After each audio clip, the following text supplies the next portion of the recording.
Amen. Lagi tayo maging mapagpasalamat. Amen. Lagi tayo maging grateful. At saka ito pagiging grateful po, mga kapatid, ay nakakaluwalhati sa Diyos. Tumayo po tayo. Tayo natin tumayo. Buksan natin ang Bible sa Exodus.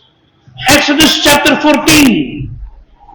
If you are, at this moment, may suliraning kinakaharap, kung kayo ay sa kasalukuyang bagyo ng buhay, or trouble na parang kino-corner kayo, wala kayong magawa, kung kayo nasa isang crisis ng inyong buhay na parang wala kayong pag-asa, and you seem to be pushed to the wall, I hope this message will help you.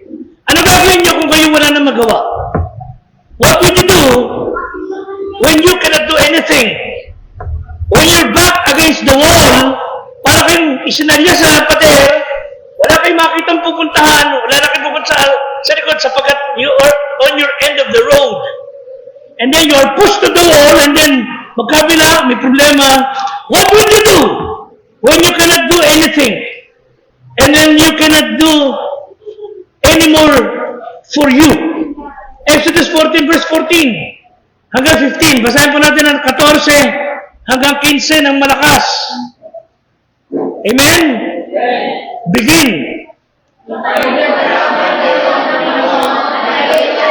Amen.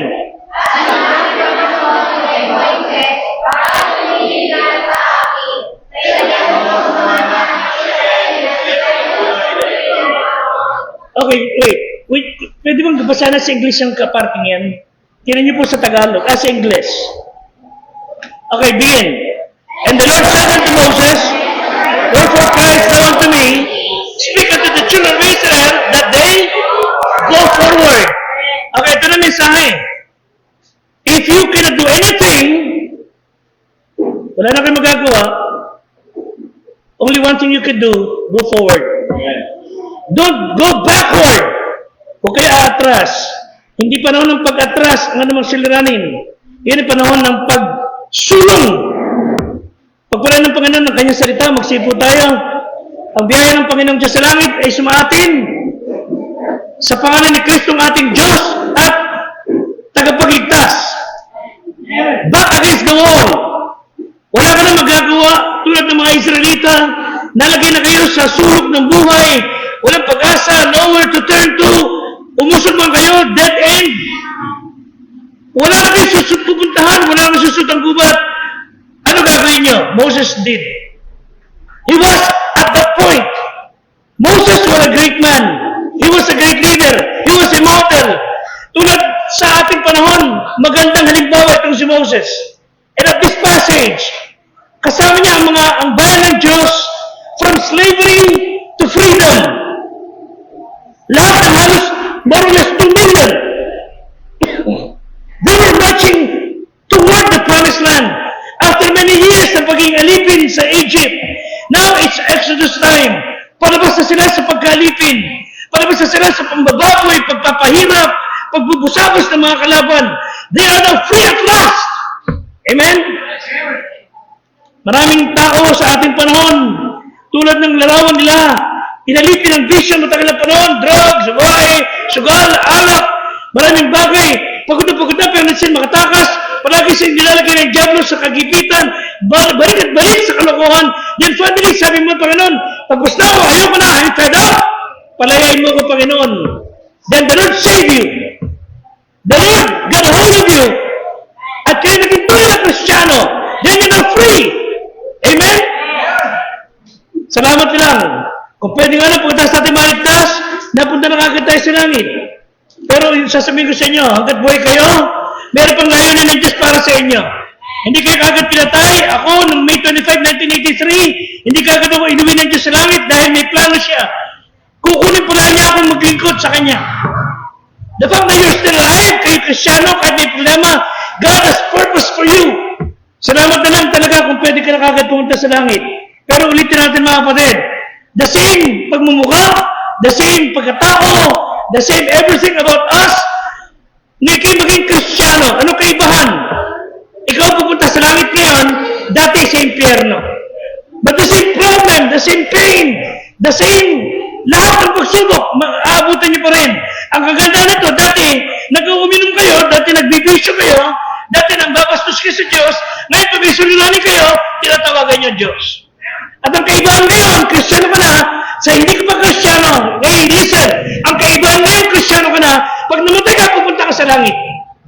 Yun ang importante sa lahat. Kaya hindi ko magiging Kristiyano, lahat magiging maganda, sana nga ho. Hindi ko magiging Kristiyano, lahat magiging maayos, sana ganun nga ho. Ang kaibahan lang natin ngayon mga kapatid, dati patungo ka sa impyerno, may problema. Ngayon patungo ka sa langit na may problema. Iiwanan mo rin lahat yung yan. Exodus time, malaya na tayo. They were freed after 400 years. At ang New Testament confirm na ang larawan nila ay larawan ng ating kaligtasan. Pinalaya tayo sa pagkalipin. The wicked taskmaster is called sin. Inalipin, we were put in bondage and bitterness and burden. Yung pait, galit, puot sa puso mo na maging Kristiyano ka, nawala yun. Natuto kang magpatawad. Natuto kang magparaya. Natuto kang magaan ng kalooban. Natuto kang lumaya. Mga kapatid, pag ikinatuto magpatawad, dalawa pinalalaya mo. Sarili mo at yung pinatawad mo. Hanggang meron kang pait sa iyong kalooban, you will remain in bondage and in burden and in bitterness. And so, pinalaya sila ng Diyos. Si Moses, kasama ang 2 million ng mga Hudyo, lumalabas sa paghalipin. Finally, malaya na sila. Wala nang bababoy sa kanila, wala nang magbabastos, wala nang mag-aaglay, wala nang mag-uusig. Malaya sila magliligid sa Diyos nila. And while they were coming out of bondage, nagkaroon ng problema. Nagkaroon ng suliranin. So, yung gusto kong talakayin mo ng una. They have problems. Na-discover nyo na ba, mga kapatid, o kumbisido na ba kayo, na hindi ko mo kayo Kristiyano, nawawala kayo ng problema? Kumbisido na ba kayo na kahit kayo Kristiyano, may problema pa rin kayo? At dadaan kayo? Dapat. Dahil pag hindi ka makumbinsi, at dumating problema sa iyo, mag-imuto ka. Sisisin mo, Diyos. No. Ang problema dumating sa atin, pagka tayo naging Kristiyano na, ay hindi dulot ng pagiging Kristiyano, kundi bilang isang makasalanan na inaalipin ng diablo. Kaya huwag kayo magtaka kung bakit Kristiyano ka na, nangungusumi ka pa rin dahil sa ginagawa ng ibang tao sa iyo. Nagtataka ka, Kristiyano pa, ginagamit ng diablo para konsumihin ka. Ang tanong ko ngayon, hindi ka ba nakakaramdam? Ikaw na ginagamit ng diablo para pahirapan ang kapatid mo sa Panginoon. Eh, gimising tayo mga kapatid. Pag Kristiyano ka, dapat nakapagpapaga ka ng buhay ng kapwa mo. Lalo ng mahal mo sa buhay. Huwag kayong maging pabigat, huwag kayong pasaway. But problem will come and go. Hindi ko mo Kristyano ka, wala kang problema. Bagaman, ikay ligtas, malaya na, wala ng bisyo, pumunta sa langit, that would not insulate or isolate you from any problem. Ang mundo ito'y sinungkang ng Diyos. Kaya habang dito sa isinungkang mundo, huwag ka umasa magiging maayos sa lahat. Magtiwala ka sa Panginoon. Sa nagkakaroon, tapos na yung pagsubok. Sa nagkakaroon, okay na lahat. Totoo naman, pag Kristyano ka na, wala ka na panagot ng impyerno, wala ka na panagot ng Diyos na galit sa iyo.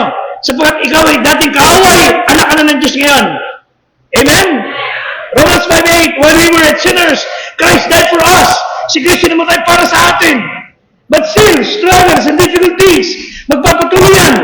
Kahit Kristyano ka na. At yung enemy mo will be the same. Mas vicious, mas diablo. Si Satanas.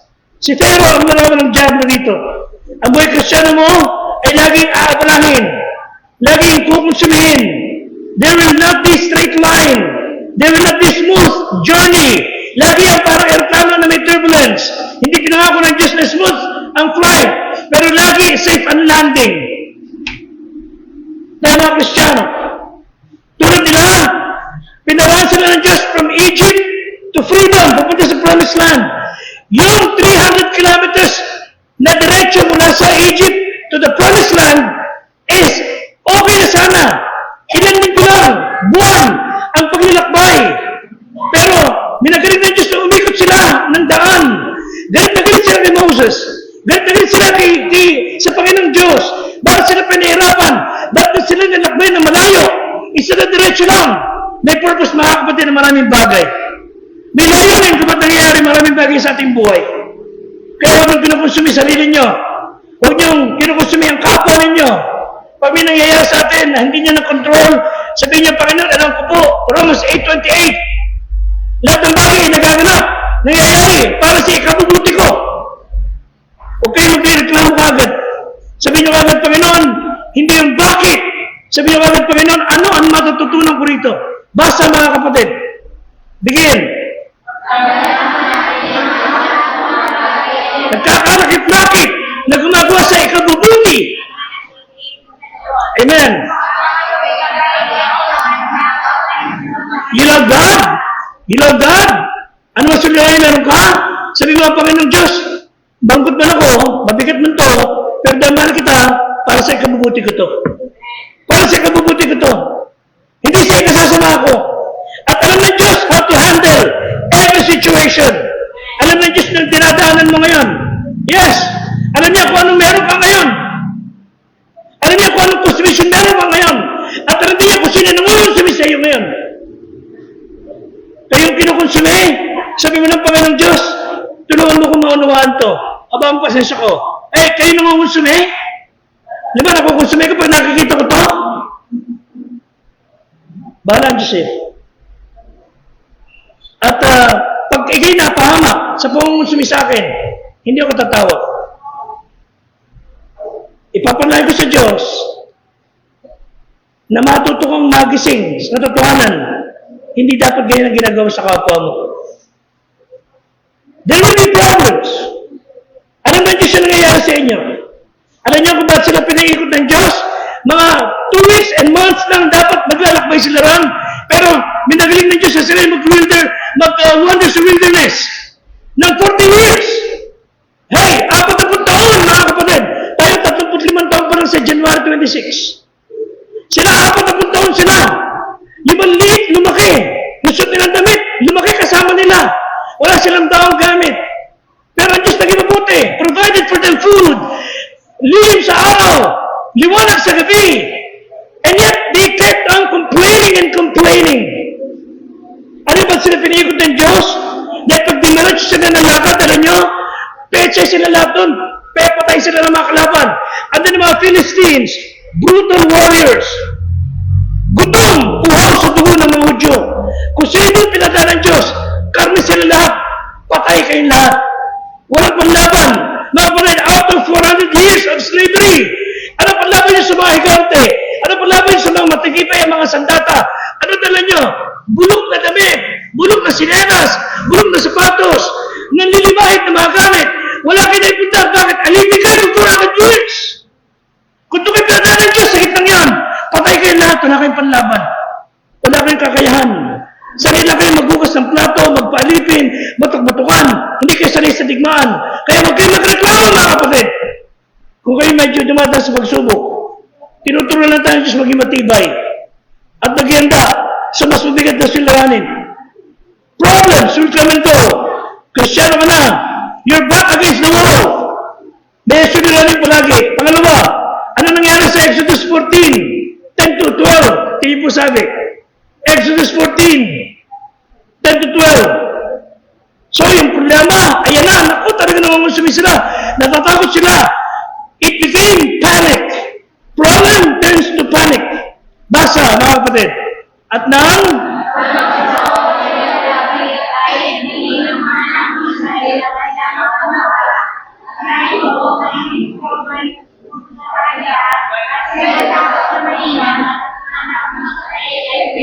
atin nyo ha, nakatatawa sila ha, pero nakita yung kalaban sumusunod. Ano nangyari sa kanila? Yay! Hindi, natakot sila. Yung kalaban nila, sinusundan sila. Sa verse 11, basa.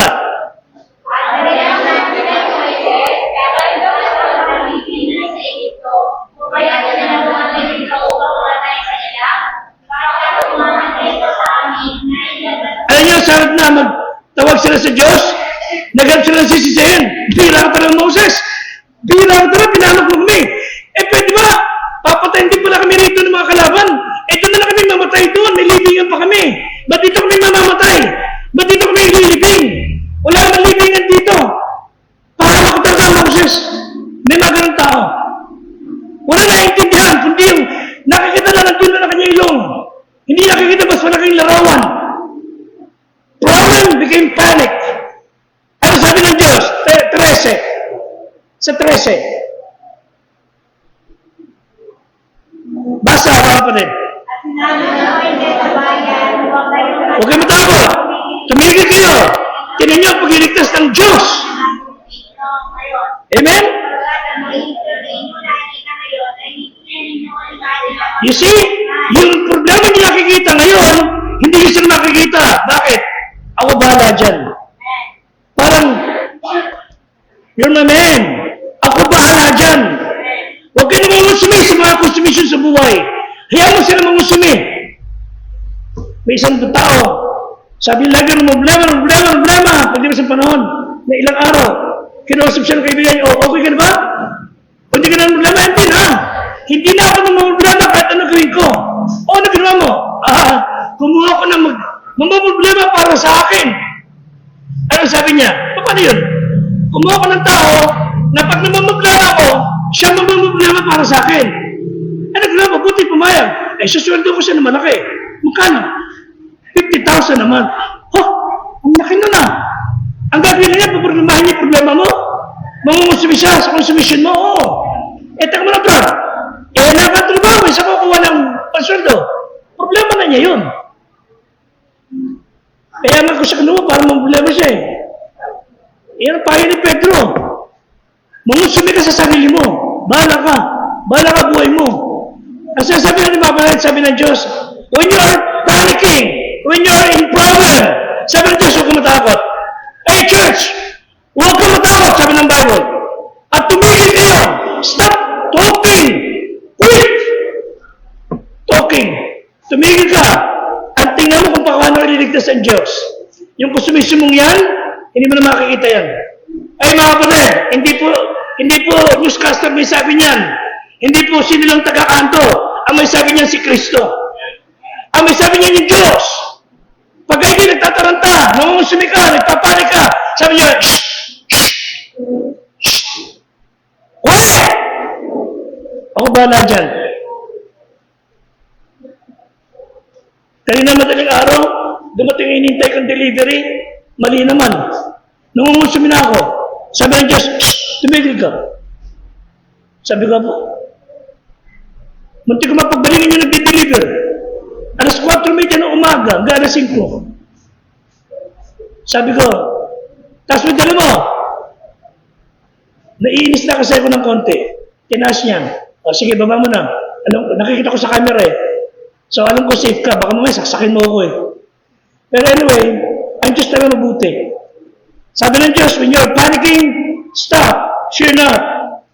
Yun din sinabi ni Kristo, ng angel, nung malaman ni Mary, buntis siya, nung wala naman siyang kasipin. Sabi ng angel, fear not. Yun din sinabi ni Kristo sa mga alagad, sa gitna ng bagyo, sa loob ng bangka, nalulubog sila, nalulunod sila. Sabi ng Kristo, fear not. Huwag kang matakot. Anong kanilalagyan mo ngayon? Anong kanilalagyan mo sa sitwasyon niyan? Natatakot ka. Sabi ng Diyos sa'yo, huwag kang matakot. Akong bahala sa'yo. Yung pusumisyon mo ngayon, hindi mo na makikita yan. At kung makita mo man yan, bibigyan ka ng biyaya. Nahaba mo pasensya mo. Mas matindi pa, dinanos ko dyan. Pero kinaya ko, kaya kakayanin mo rin. 2 Corinthians 4:8. 2 Corinthians 4:8. Kung kasakdalan, maging malala pa. 2 Corinthians 4:8. Ano sabi ng Bible? Basa. Sa magkabi-kabila, church basa. Nangapigipit kami. Gayun may hindi naghihinagpis. Natilihan. Gayun may hindi nawawala ng pag-asa. Okay? Nagsisisigaw ka na, wala ka ng pag-asa. Wala ka naman ang gawin. Sabi ng Diyos, huwag kang mawala ng pag-asa. Ano gawin mo? 27 verse 14 ng awit. Psalm 27:14. Tapos na po ako. 27:14 ng awit. Psalm 27:14. Ito gawin mo when you are panicking, you are in pain, you are in distress. Ano basa? Ano gawin mo, Kristiyano? Basa.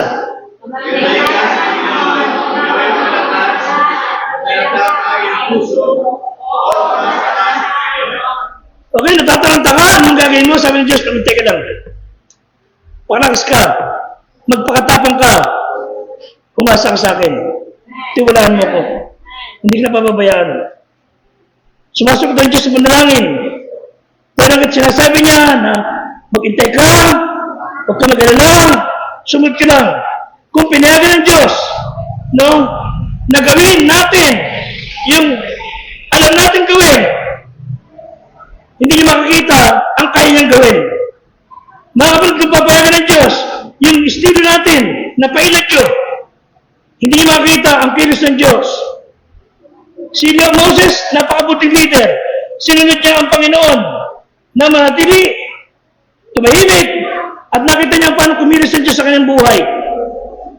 Okay, so, in closing, sabi ng Diyos ulit, huwag kayo matakot. Sapagat yung biyaya ng Diyos, gagabayan kayo.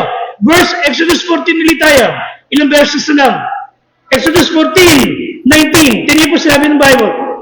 The deliverance of God's glory. By God's glory. 14 verse 19, begin, basa. Ang anghel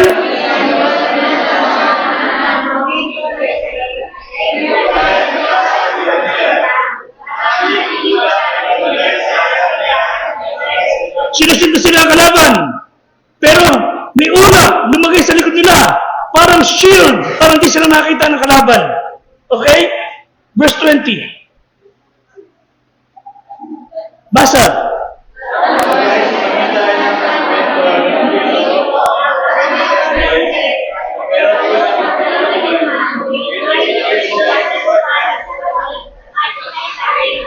Sa araw, mainit. Kailangan nila ng lilim. Bigyan Diyos. Sa gabi, madilim. Nagbigay Diyos ng apoy. At sa pagitan ng problema, nagutom sila. God provided for them. Hindi nagpabayaan Diyos. Mga kapatid, nangungusubi tayo palagi sa kakain na araw-araw. Ginagawa niya yung pangungusubi, 30 taon na. Inyat buhay ka pa. Sino nagbigay ng pagkain? Diyos din. Hindi niya napansin ang Diyos na mangungusubi. Nakita ko yung salo-salo ng isang pamilya natin. Sa budel-budel niya, naiingit ako. Nakita ko yun. And your God provided for us. Kahit na hindi ka alam na gutom ako, halata ba? Ibig sabihin, seriously speaking, you've been praying, Lord, please give us food, give us food. Pinapanglaing matagal yan, 20 years ago. Pero ngayon buhay ka pa. Eh, they just provide. To si Pedro, muntik na namatayan. Buhay pa na ngayon. Sabi ng kagalit niya, masamanda mo. Hindi ho, biyaya ng Diyos. Kahit nakakalimutan yung tubig natin, wala. Kahit yung electric pan, nakasara pa.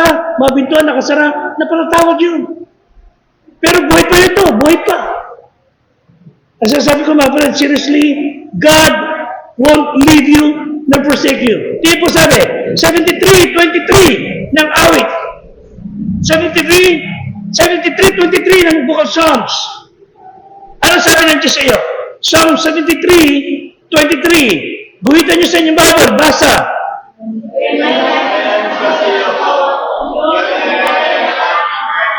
Lagi akong kasama mo, inaanilayan ka ng kanang kamay ko. Ewan ko kayo kung di pa kayo kumbinse. Hawak niya kayo. Hawak niya tayo. Ang lakas ng kapit mo sa kanya. No, ang lakas ng kapit niya sa iyo.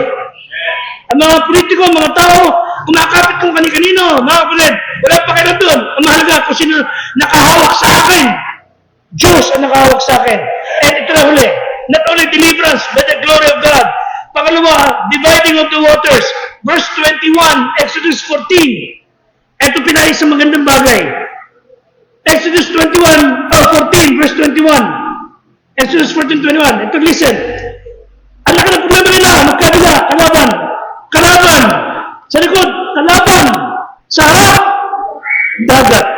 Imagine nyo, church, magkabila ng umusimi ka. Mga kalaban mo pa. Sa likod, mga kalaban mo pa. Sa harap, may bangin.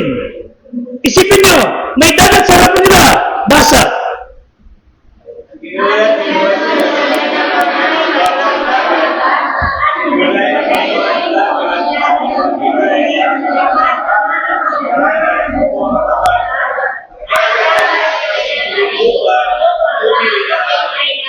Tingin sa uli, hinawin ng Diyos ng dagat at ang dagat ay pinapaging tuyong lupa. Church, listen, ang lalim ng dagat, babad na babad sa tubig for many years. Finally, lumakad sila nung hinawin ng Diyos. Tuyong lupa ang nilakaran nila. Nakita niyo ba? Tuyong lupa at ang tubig ay nahawi. Imagine nyo, tumatakas sila laban sa kalaban, magkabi-kabila, pati sa likod. Tumatakbo sila. May walls of water. Siguro yung mga pating nagtatawiran pang ganun. Imagine nyo, hindi po AI, hindi po computer generated. Totoong ginawa ng Diyos. They walk on dry land. Milagro, mga kapatid. Sabi na ibang mga tao, hindi totoo yun eh. Kwento ko lang yan. Ano ginawa ng Diyos? Tingnan sa verse 23. Ito ka naman, sumusunod. Tumatakbo sila. Ano ginawa ng Diyos? Pinatang sila sa ng panig at hanggang huli-huli tao. Hindi ka na. Nung kinuha na ng Israelita, ang kalaban sa gitna, ano ginawa ng Diyos? Ano sabi ng Bible? Sige, basa. Okay, hinabot sila, no? Lahat ng kabayo. Okay, 24. Okay, 24 tayo, 24.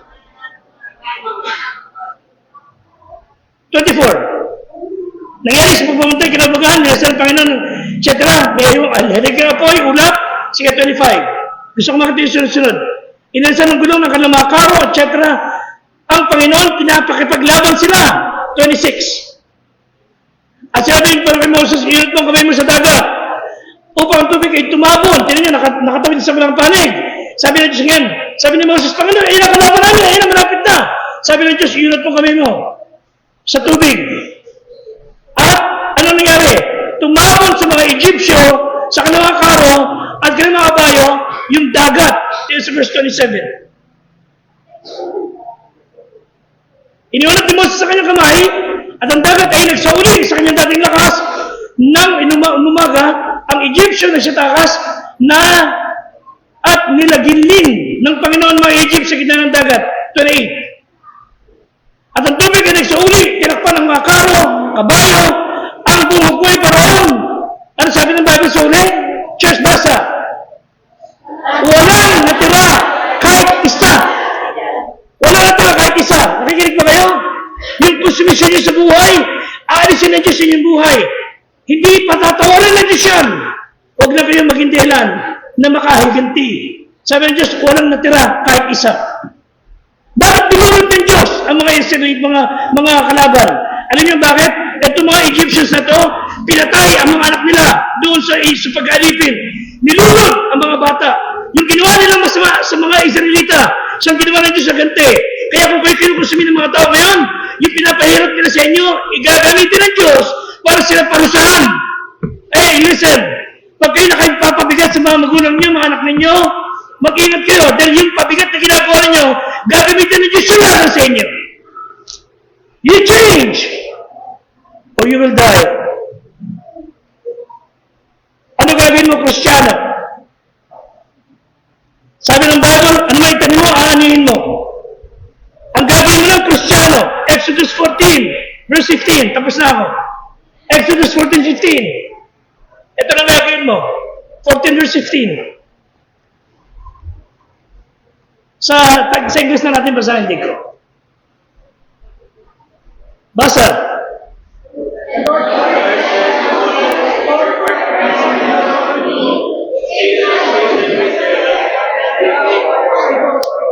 Nangungusubi ka? May problema ka? Hindi ka nag-iisa. Ano gagawin ninyo? Pag-hinuko, pagkututan ko, magwala, mag-iyak sa sulok, sige lang. Pero ano mo dapat gawin? Go forward. Huwag ka atras. Huwag kang babago sa ginagawa mabuti. Just do good anyway. Go forward.